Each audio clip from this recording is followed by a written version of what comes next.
Hello students, BA part first के students को मैं डॉक्टर मनोरमा त्यागी पेपर मनोविज्ञान विषय में पेपर सेकंड का चैप्टर पढ़ाऊंगी, अभिवृत्तियों में परिवर्तन।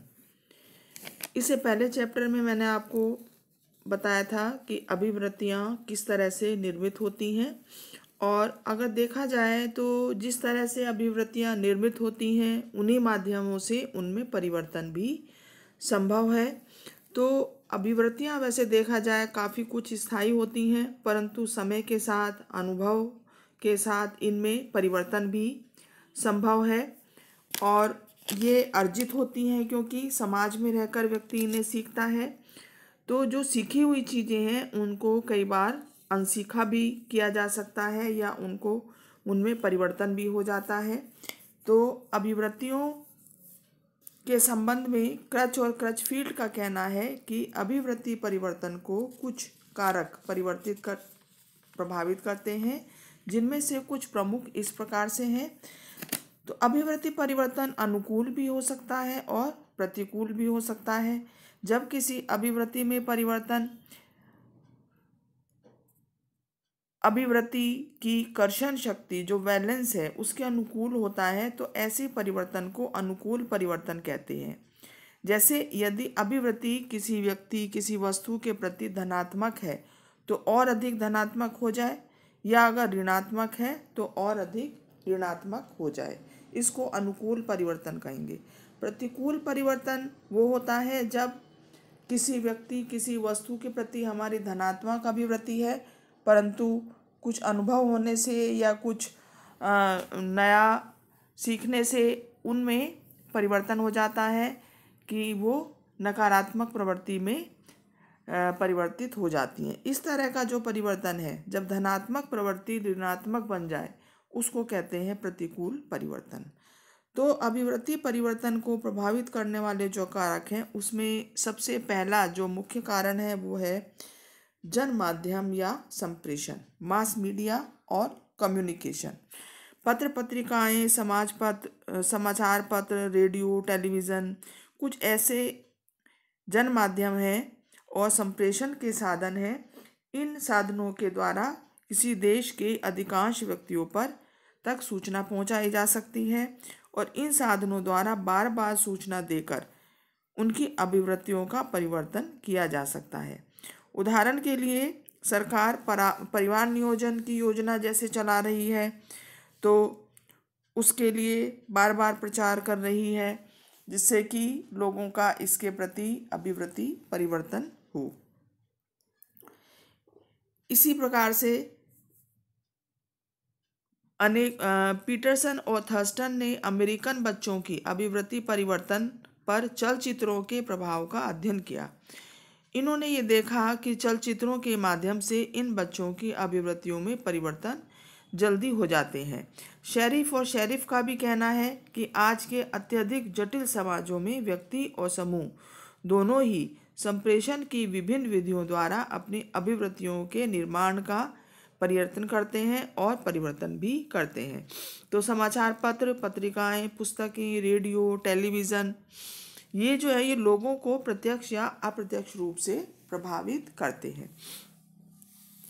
दूसरा जो माध्यम है वो है संपर्क, कि पारस्परिक संपर्क के द्वारा भी अभिवृत्तियां परिवर्तित हो जाती हैं। जब व्यक्ति एक दूसरे के संपर्क में आते हैं और साथ साथ उठते बैठते खाते पीते रहने का अवसर मिलता है तो ऐसे संपर्क से भी अभिवृत्तियां परिवर्तित हो जाती हैं। गटमैन और फोवा ने 1951 में अपने एक अध्ययन में देखा कि विश्वविद्यालय के जिन छात्रों में संपर्क बहुत अधिक था उनकी अभिवृत्ति 63 थी, और दूसरी ओर जिन छात्रों में संपर्क बहुत कम था उनकी अभिवृत्ति की जो आवृत्ति है वो 40 थी। तो संपर्क के द्वारा अभिवृत्ति में परिवर्तन संभव है। फिर तीसरा है स्कूल का प्रभाव। अभिवृत्ति के परिवर्तनों पर शिक्षा संस्थानों का भी प्रभाव पड़ता है। बालक जिस विद्यालय में पढ़ता है वहाँ का वातावरण, स्कूल के साथी, अध्यापक, ये सभी उसके व्यवहार को प्रभावित करते हैं। इन सभी लोगों का व्यवहार, व्यक्तित्व और अभिवृत्तियाँ एक बच्चे की अभिवृत्तियों का परिवर्तन कर सकती हैं और नई अभिवृत्तियों का निर्माण भी कर सकती हैं। न्यूकॉम्ब ने 1943 में कहा कि जिन व्यक्तियों का अधिकांश समय कॉलेज में बीतता है उनकी केवल अभिवृत्तियां ही परिवर्तित नहीं हुई बल्कि उनकी विकसित अभिवृत्ति स्थायी भी रही। तो स्कूल कॉलेज का प्रभाव अभिवृत्ति परिवर्तन पर भी पड़ता है और निर्माण पर भी। चौथा जो है वो है प्रतिष्ठा निर्देश, कि जब कोई प्रतिष्ठित व्यक्ति हमसे कोई बात कहता है, कोई प्रतिष्ठित नेता, अभिनेता, कोई धर्मगुरु जब कोई बात कहता है तो उसका हमारे मन पर बहुत अधिक प्रभाव पड़ता है। तो इस तरह के जो समाज सुधारक हैं, वैज्ञानिक हैं, विद्वान हैं, जब उनके भाषणों को सुनते हैं तो कभी कभी उनके भाषणों द्वारा प्राप्त जो निर्देश हैं उनसे भी हमारी अभिवृत्ति परिवर्तित हो जाती है। गांधी जी के विचारों के कारण हरिजनों के प्रति आज हम लोगों की अभिवृत्ति वैसी नहीं है जैसी कि 40 वर्ष या 50 वर्ष पहले थी। इसके अलावा जो अगला कारक है वो है व्यक्तिगत अनुभव, कि व्यक्ति को समय के साथ साथ कुछ ऐसे अनुभव भी होते हैं जिनसे उनकी अभिवृत्ति अक्सर परिवर्तित हो जाती है। प्राय देखा गया है कि लोग आंखों देखी बात पर अधिक विश्वास करते हैं और किसी वस्तु, घटना, व्यक्ति के संबंध में यदि उन्हें स्पष्ट अनुभव हो जाए तो अभिवृत्ति परिवर्तन हो जाती है। तो उदाहरण के लिए एक व्यक्ति जैसे बहुत ही मतलब जाति धर्म में विश्वास करता है, हिंदू मुस्लिम कट्टरता है लोगों में, तो मान लीजिए किसी कॉलोनी में मुस्लिम परिवार रहते हैं, सांप्रदायिक दंगे हो जाते हैं और ऐसे में कोई हिंदू परिवार उनकी मदद कर देती है या उनका साथ देता है ऐसे कठिन परिस्थितियों में, तो उनका जो मुस्लिम्स के प्रति अभिवृत्ति है नेगेटिव वो अक्सर परिवर्तित हो जाती है। तो इस तरह से व्यक्तिगत जब अनुभव इस तरह के होते हैं व्यक्ति को तो उनकी अभिवृत्ति विकसित भी होती है और परिवर्तित भी हो जाया करती है। थर्स्टन ने अपने एक अध्ययन में देखा कि जैसे जैसे छात्रों को अपराध के कारणों का और परिस्थितियों का ज्ञान होता गया वैसे वैसे अपराधियों के प्रति उनकी अभिवृत्ति बदलती गई। तो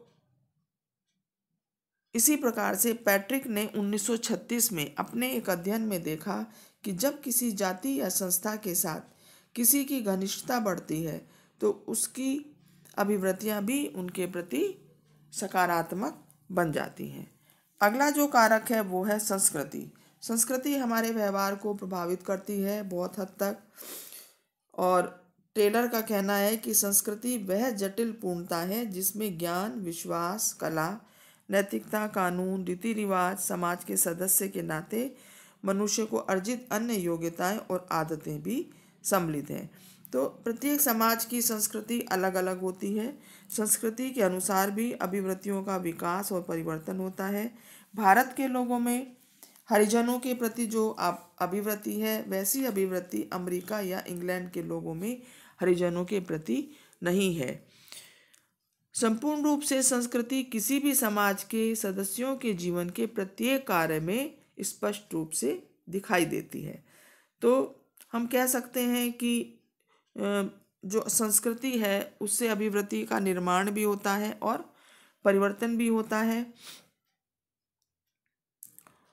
ज्ञान, विश्वास, कला, आचार, प्रौद्योगिकी आदि का अग्रिम जो समग्र रूप है उसी को हम संस्कृति कहते हैं। क्योंकि अभिवृत्ति एक सीखा हुआ व्यवहार है, अतः संस्कृति के जो लक्षण हैं, विशेषताएं हैं, उनका अभिवृत्तियों के निर्माण, विकास और परिवर्तन पर प्रभाव पड़ना स्वाभाविक है। जब एक संस्कृति के लोग दूसरी संस्कृति के लोगों के संपर्क में आते हैं तब उनकी अभिवृत्तियों में परिवर्तन हो सकता है। अगला जो कारक है वो है व्यक्ति और अभिवृत्ति परिवर्तन। अभिवृत्ति परिवर्तन का एक प्रमुख कारण व्यक्तित्व और उसकी विशेषताएं भी हैं। हर व्यक्ति का अलग अलग व्यक्तित्व होता है। अध्ययन में ये देखा गया कि तीव्र बुद्धि वाले व्यक्ति सूचना अधिक ग्रहण करते हैं और मंद बुद्धि वाले कम।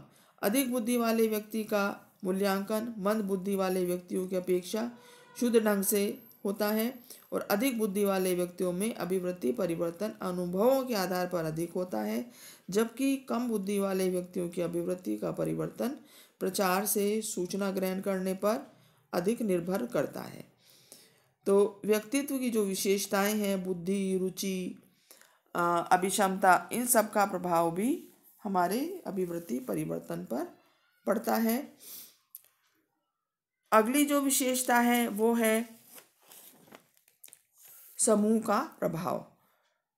प्रत्येक समूह के प्रत्येक सदस्य का अधिकांश जो समूह के आदर्शों, मूल्यों, नियमों के अनुसार ही व्यक्ति कार्य करना पड़ता है उनको। यदि कोई सदस्य समूह के अनुरूप व्यवहार नहीं करता तो उस समूह को सदस्यता से हटा दिया जाता है। बहुधा व्यक्ति उन्हीं अभिवृत्तियों को अर्जित करता है जो एक समूह के अधिकांश लोगों में पाई जाती है, क्योंकि अगर वो ऐसा नहीं करता है तो उसको समूह में वो प्रतिष्ठा, वो आदर नहीं मिल पाता है। इसी तरह से अर्गाइल ने अपने अध्ययनों में देखा कि प्रयोज्यों की प्राइवेट परिस्थिति की अपेक्षा पब्लिक परिस्थिति में सामाजिक प्रभाव के कारण अभिवृत्तियों में परिवर्तन शीघ्र होता है। समूह के मानक, समूह की विशेषताएं, समूह के सदस्यों की स्थिति ऐसे महत्वपूर्ण कारक हैं जिनका अभिवृत्ति परिवर्तन पर प्रभाव पड़ता है। इसके अलावा अगला जो कारक है वो है अपेक्षित भूमि का निर्माण।